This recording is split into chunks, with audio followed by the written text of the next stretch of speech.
Jésus règne, célébrons-le.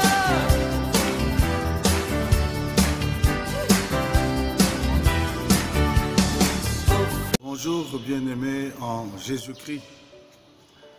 Nous avons encore eu un privilège, une faveur formidable d'être appelés autour de la parole de Dieu, de pouvoir déchiffrer vraiment la volonté de Dieu à l'égard des nations, à l'égard des peuples sur la terre, à l'égard des hommes qui cherchent à connaître Dieu.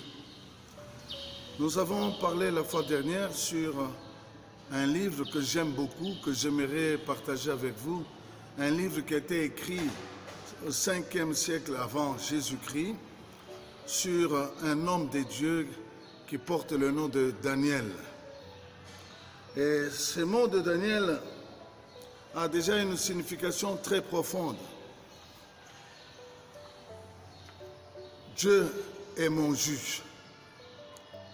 Et cet homme, dans des circonstances particulières,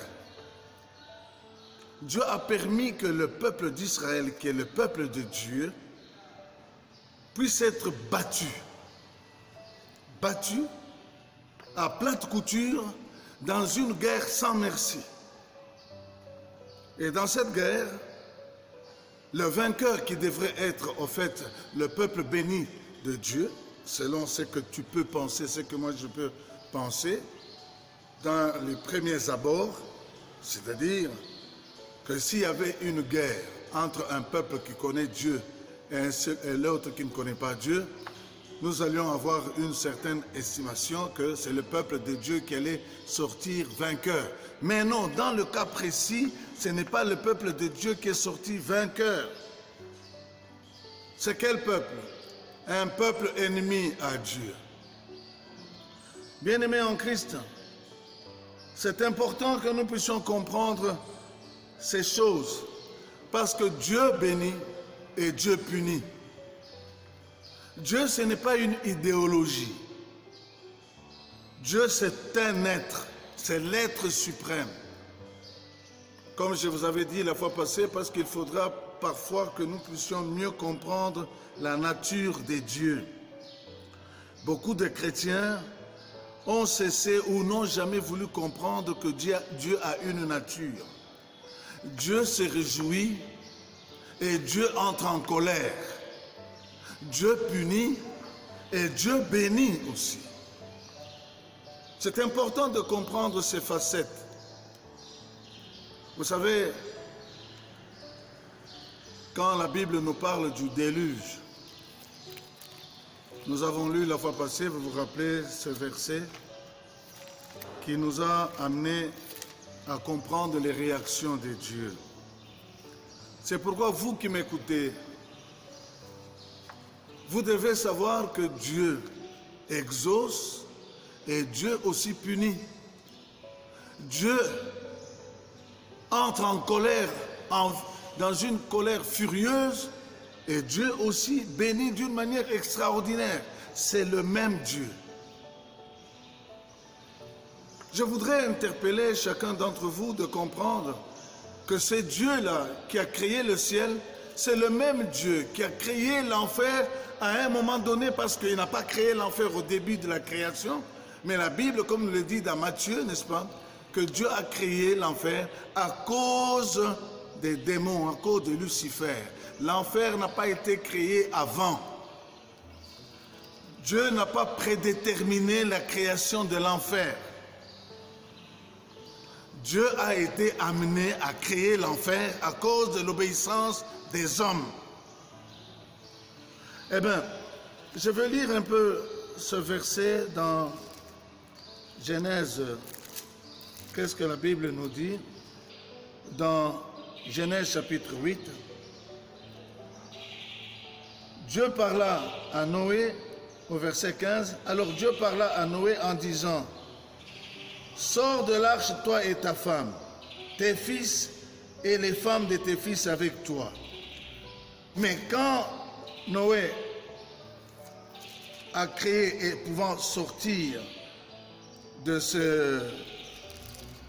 de ce bateau, il y a eu un problème. Quel est le problème? Je voudrais lire ça au verset 6, chapitre 6 au verset 6. Il y a eu un problème pour lequel Dieu a demandé à Noé de sortir de cette arche. Il dit quoi? L'Éternel se repentit, au verset 6, d'avoir fait l'homme sur la terre. Et il fut affligé en son cœur. Et l'Éternel dit, j'exterminerai de la terre, de la face de la terre, l'homme que j'ai créé, depuis l'homme jusqu'au bétail, aux reptiles et aux oiseaux du ciel, car je me repens de les avoir faits. Mais Noé trouva grâce aux yeux de l'Éternel. J'ai voulu faire comprendre à ce niveau que c'est Dieu, quand il a créé Adam et Ève, la Bible nous dit qu'il était très content. Très content. Mais malgré le contentement de Dieu, malgré la joie que la création a portée à Dieu, la Bible nous instruit plus tard, à cause de la désobéissance d'Adam et Ève, Dieu a dû punir Adam et Ève d'une manière très sévère. D'une manière très sévère. Et nous voyons encore une fois qu'à cause de la multitude des péchés, de la désobéissance de l'homme, Dieu qui aimait l'homme, il a regretté d'avoir créé l'homme. C'est ce que la Bible nous dit. Pourquoi j'insiste là-dessus? Pour que nous puissions comprendre que Dieu, ce n'est pas une idée. Dieu, ce n'est pas une idéologie. Dieu est un être qui a des sentiments. Dieu, il aime. Dieu entre en colère. Dieu exauce et Dieu punit. Et nous voyons ici que l'homme étant devenu très désobéissant, Dieu a décidé de le détruire. Bien-aimés en Christ, c'est important que nous puissions comprendre cela. C'est pourquoi sur les traces de Daniel, il y a cette vérité qui nous revient. Le peuple de Dieu, le peuple qui est béni par Dieu, n'est-ce pas? Comme la Bible nous le confirme, au chapitre 12 de Genèse, l'Éternel dit à Abraham, va-t'en de ton pays, de ta patrie, et de la maison de ton père, dans le pays que je te montrerai. Je ferai de toi une grande nation. Je te bénirai. Je rendrai ton nom grand et tu seras une source de bénédiction. C'est Dieu qui décide. Le même Dieu qui décide, je voudrais rappeler une certaine valeur qui est déterminante quand nous étudions la Bible et la nature de Dieu, que Dieu, ce n'est pas un prédéterministe. Dieu détermine les choses en fonction de ce qui est fait, en fonction de l'obéissance ou de la désobéissance. C'est vrai qu'il y a d'autres cas, quand Dieu va nous amener à essayer de nous plonger dans la Bible, nous allons essayer de comprendre des natures profondes de Dieu. Mais ce que je voudrais dire, ce peuple a été béni. Mais parce qu'il était béni, cela ne pouvait pas le soustraire à obéir à Dieu. C'est ainsi que Daniel, qui était un enfant noble, de classe riche, Dieu a puni ce peuple et Dieu a envoyé ce peuple en esclavage. Et je voudrais rappeler, parce que beaucoup, quand nous parlons d'esclavage, parfois nous ne comprenons pas. Quand on dit que quelqu'un est esclave, c'est-à-dire qu'il n'a pas de droit de vie. En ce temps-là, quand tu étais esclave de quelqu'un, c'est-à-dire que ce quelqu'un avait droit de vie sur toi, droit de vie et de mort. Dans la civilisation romaine, quand on disait que quelqu'un avait le droit, ce qu'on appelle le droit de pater familias, donc il pouvait tuer quelqu'un sans rendre compte à la société parce que c'était son esclave.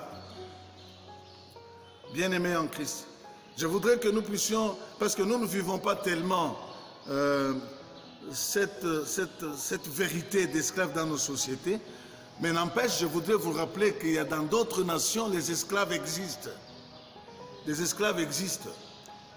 Il y a des pays islamistes qui entretiennent encore l'esclavagisme, pas à grands cris, mais quand on est en train de regarder de plus près comment ils vivent, il y a des tribus, il y a des hommes, il y a des femmes qui sont encore esclaves.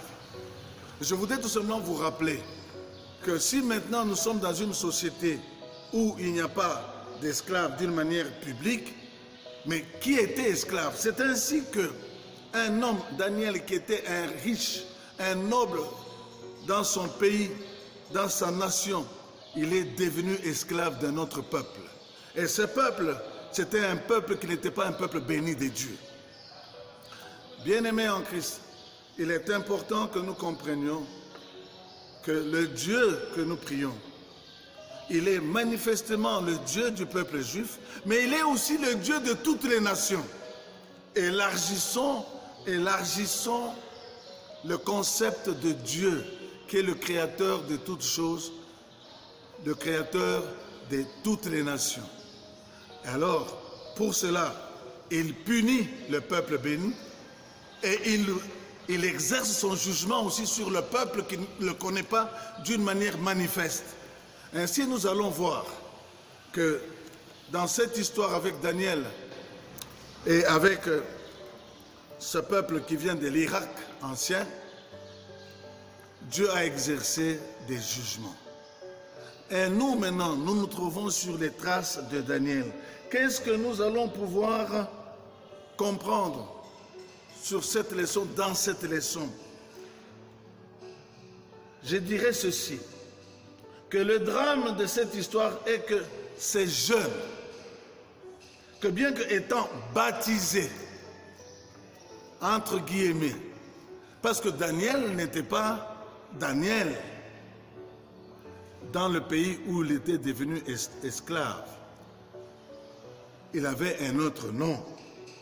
Et ce nom-là qu'on lui a donné, c'est un nom pour dire qu'il devient l'adorateur de cette divinité païenne.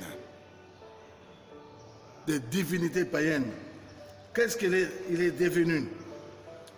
Daniel, il est devenu non seulement comme les autres Anania, qui est devenu Shadrach. Shadrach qui signifie serviteur d'Akou. Akou, ça signifie le dieu de la lune, le dieu lune. Mais lui, il est devenu Belchatsar, le dieu principal de Babylone.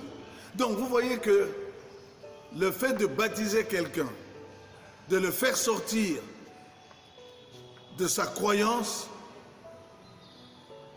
du début, c'est pour l'amener sur un chemin sinueux.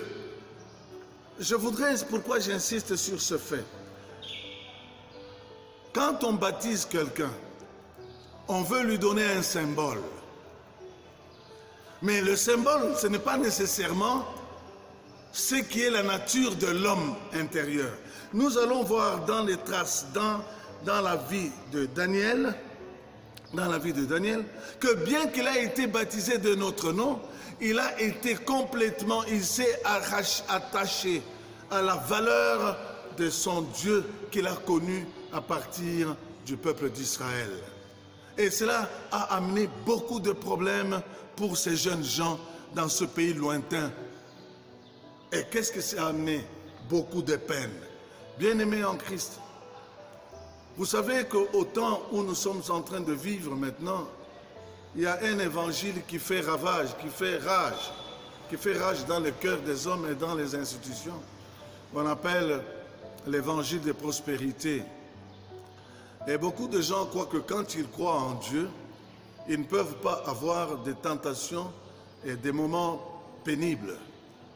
Ici, nous avons un cas précis des enfants de Dieu qui ont été bénis par Dieu, qui ont été reconnus comme des hommes qui aiment Dieu. Mais ils sont passés par des moments très très difficiles. C'est pourquoi nous voulons parler sur les traces de Daniel.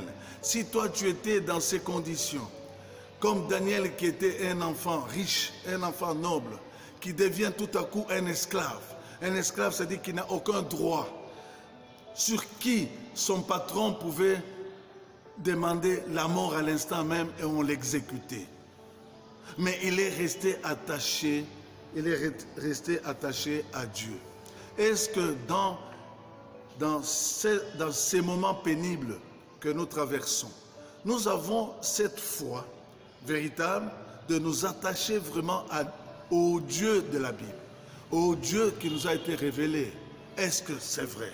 C'est pourquoi, quand nous allons étudier ensemble ce texte, ce passage, ce contexte de Daniel, nous allons nous reposer la question: suis-je fidèle à mon Dieu? Suis-je fidèle à la foi chrétienne? Suis-je fidèle, bien-aimé? Quand nous sommes fidèles, sachons que Dieu ne peut pas être infidèle. Dieu ne peut pas être infidèle. C'est impossible que Dieu puisse nous renier, même si nous traversons des moments difficiles, des maladies outrancières, des maladies de toutes sortes. Mais Dieu est fidèle. Je voudrais vous encourager à être fidèle à Dieu. Parce que la fidélité à Dieu, c'est toute une vie. Et je crois que le Seigneur récompense tout celui qui, sérieusement, sincèrement, profondément croit en Dieu. La croyance chrétienne, ce n'est pas une parodie. La croyance chrétienne, c'est une vie véritable, de tous les jours. Quand on est dans la nuit, quand on est dans le jour, quand on est en public, quand on est en privé. La vie chrétienne, c'est la vie de tous les jours. Que le Seigneur puisse vous bénir. Nous allons nous revoir la fois prochaine pour continuer sur les traces de Daniel et que nous puissions comprendre cela. Merci.